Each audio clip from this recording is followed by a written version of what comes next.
Hello, friends. Tanya here with day 9 of the 2025 Spellbinders Crafty Advent Calendar. Let's open that window and see what we have today for day number 9.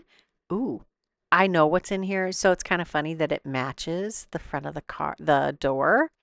Most of the other doors don't match. Look at that. It's some pretty purple sequins, and I love these sequins. There are two different sizes in this packet of sequins. There's a large and a medium if you're comparing it to the other sequin packages that Spellbinders sells. And I love the sequins that we have gotten in our Crafty Advent Calendar.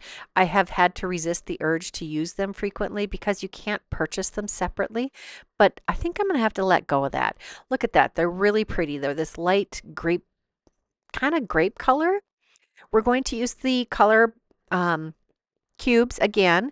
I have this color combo based on that purple for the sequins, and I'm going to use lemon drop, creamsicle, taffy, thistle, and splash. Hero Hues reactive inks, and sometimes you just want that bit of brightness. Honestly, it was what I could find that was a purple that matched pretty well. And the ink blending sponges that I'm using with these inks are not dedicated to a single ink color. They're dedicated to a color family, and I think that purple one, I should have rubbed that on another piece of cardstock to get rid of a darker purple that I'd use, but that's okay. We're going to roll with it. It's still going to look good. This looks kind of splotchy, but it will improve. Have faith. It'll look good. I wanted this lovely gradient, and I actually used it in the order that is on the color cube card. I was initially questioning that, but it looks really good.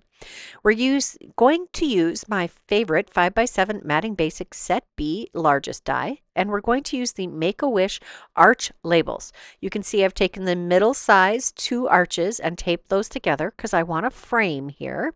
We're going to make, of course, a shaker card. I'm going to take the smaller of the arches and cut that out from the panel here. And I did not use the largest die from the Matting Basics Set A. Sorry, Set B. I cut out that arched window, and then we're going to use a clear acetate window sheet. This is from Hero Arts. I got it in a pack of, I don't remember how many. It came in a club kit, it is a nice heavy acetate, and it works really well for the shaker card windows. Sometimes I use the clear packaging, but I found that the sequins get stuck more often, and other people do know what they're talking about when they use the heavier weight acetate sheets for the shaker windows. So, it's all options are open. I thought I would go ahead and use the heavier weight one this time.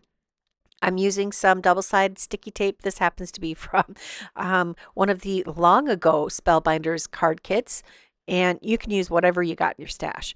We're going to glue down that arch around the outside of this window now that we have the window prep done. And since we used dies that work together, this will fit perfectly. Now I wanted the frame to stand out on this card, but I didn't want it to be in your face. So I used a panel of cardstock that I ink blended with the same things. Now, if you've been watching my series, you saw that I made 2 of this sparkle background on a previous video. And I'm going to use that second one. Why not? So we've got the sparkle background from the Shine Bright Carissa Wiley collection that I ink blended purples and blues blend on a piece of hammer mill cardstock, and then glimmer foiled that plate twice in prism foil. And now we're going to use that as the backer for our shaker. I'm using some 1/8 inch wide foam adhesive strips, which are great for shaker elements because you can curve them around just about any shape. Now that I have that entire panel backed with those adhesive strips, we're going to add our sequins, and I'm just going to try to flatten this out a bit. You don't want a big mountain of them in the middle because they just kind of get stuck. This is a defective batch that I got from a company that from Trinity Stamps. Lots of companies have these, but I have a bunch of these that have adhesive only on one side. If you purchase them, there will be adhesive on both sides.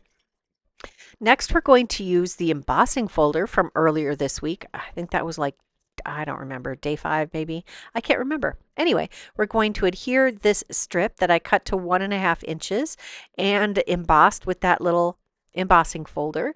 And we're going to adhere that near the bottom, or almost all the way to the bottom of that arched window.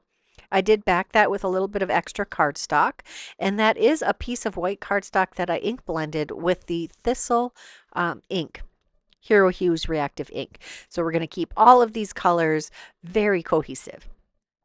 Next, I have my 5x7 heavyweight white cardstock base, and we're going to adhere this. Well, I was going to adhere it without any extra matting, and I guess that would work.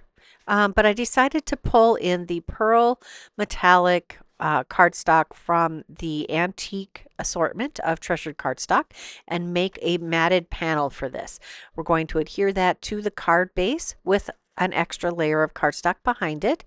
And we're going to take our shaker element that we've all adhered here, and we're going to adhere that to the matted piece.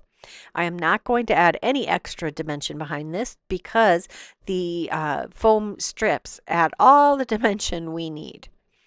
Once I have that nicely centered, it's time to bring in more of the Crafty Advent elements. We've got our cute little dog, and someone pointed out that I must be missing a die.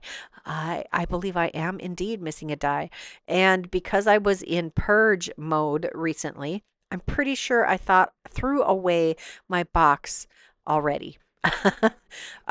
Sometimes we really just need to get rid of some things out of our craft space so we have room to craft. Next, we're going to use a sentiment from the day 2 set, and I have a scrap of that cardstock left from the ink blending of our main panel, and I'm going to use some anti-static powder tool. And okay, I'm not going to show you the actual one that I used. I stamped this like 6 times trying to get a good inking, and ultimately I ended up re-inking that ink pad and redoing this embossing so that we got a beautiful heat embossed sentiment in white heat emboss. So I used whatever pigment white ink you have. And then this is a fine detail white embossing powder. It happens to be the Alabaster Brutus Monroe Alabaster Fine, Ultra Fine, yeah, or no, Fine Detail. That's what it's called, embossing powder. We're going to take out the smallest of the Precision Layering A2 Set A dies, and we're going to use that to cut out our sentiment.